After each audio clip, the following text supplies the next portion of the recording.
Celebrity deaths force media to examine suicide reporting. This combination of 2004 and 2016 file photos shows fashion designer Kate Spade and chef Anthony Bourdain in New York. The deaths of Spade and Bourdain last week are causing some journalists to re-evaluate how suicide is reported, in an attempt to be mindful of the danger of copycats. AP photo, Babetto Matthews, Andy Croppa, Envision, New York, AP. The deaths of designer Kate Spade and celebrity chef Anthony Bourdain have caused media organizations to look at how they cover suicide and whether more could be done to prevent copycat killings, without neglecting the duty to report news. Several outlets have publicized the 1-800-273-8255 suicide prevention hotline. People and Entertainment Weekly magazines are using it on their covers, and operators say the hotline has received the largest volume of calls in its history following the celebrity deaths. The Associated Press sent guidelines to its staff this week about how suicides should be reported, including new instructions on addressing suicide notes. Poynter Institute, a journalism think tank, also publicized advice to news leaders. Some of the guidelines being discussed contradict the natural impulses of journalists.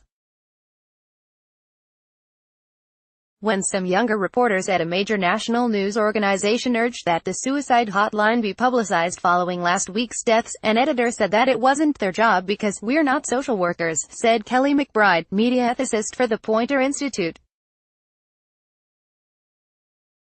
She wouldn't identify the outlet.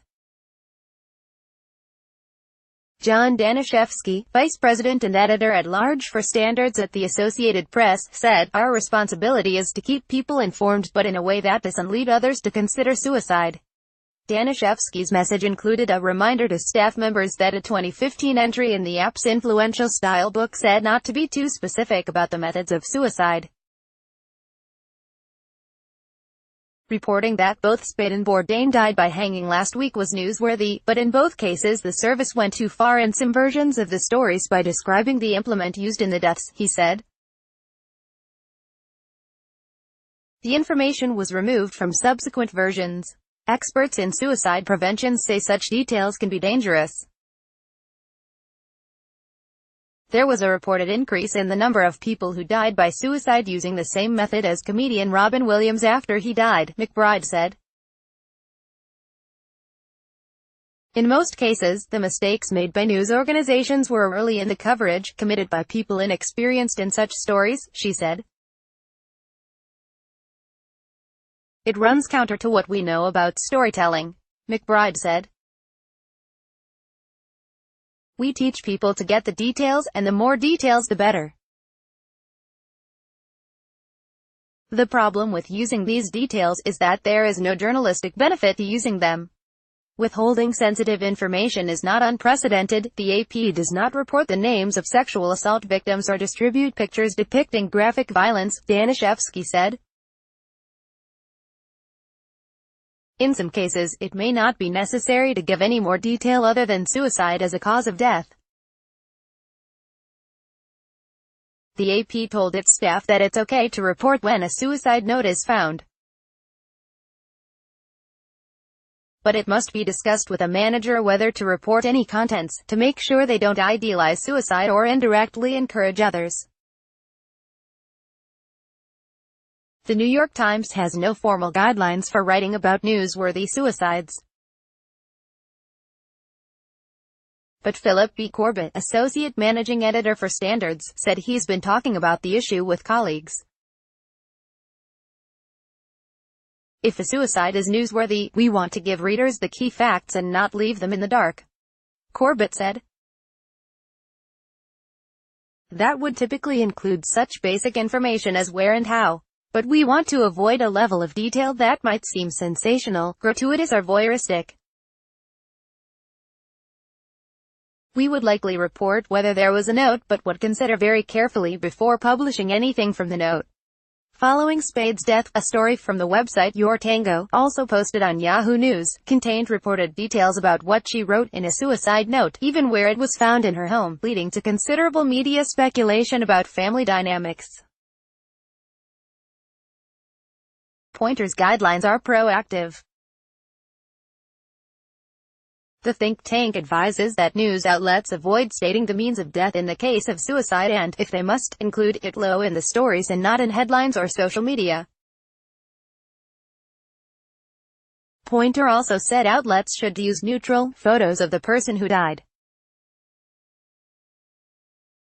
Images of a person who appears peaceful, calm and serene send a message that suicide will get you to that peaceful place, the guidelines say. Less widely studied is the impact of omnipresent news, constant updates that appear on a smartphone or repetitive coverage on 24-hour news networks. In a Huffington Post article titled, "My Suicide Week, Reliving Hell in the 24-Hour News Cycle," reporter Ashley Feinberg wrote about how the coverage affected her. Both Feinberg's father and sister died by suicide. Because people so rarely talk about suicide, the days on which we talk about almost nothing else hit especially hard. Even the publication of the prevention phone number makes my gut ache. Feinberg wrote.